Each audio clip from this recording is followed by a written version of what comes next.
We are all to put aside our individual egos and live for Christ.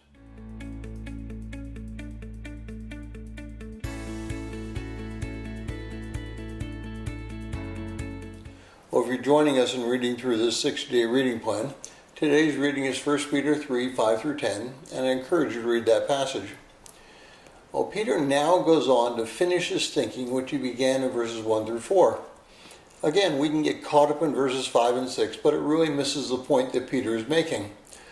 Our actions in our lives are not to be one of superiority versus inferiority. Rather, they're to be completely giving to one another so that the unity which Christ prayed for in John 17 might come about. Look at how we are to respond to one another as Peter describes it in verses 8 and 9. We are to be harmonious. That word literally means to be one voice. We are not to have multiple voices in our marriage or in our church. We are all to be one. And the way to do that is to swallow your pride and submit to each other in love.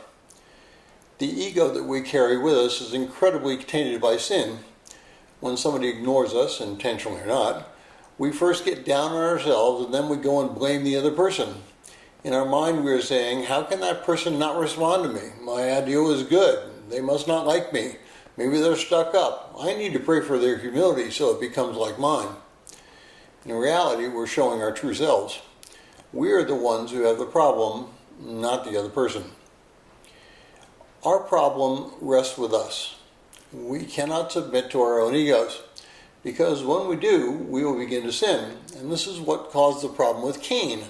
His ego got in the way of his relationship with both his brother Abel and with God. He basically believed that he was just as good as Abel, and in a certain sense he was.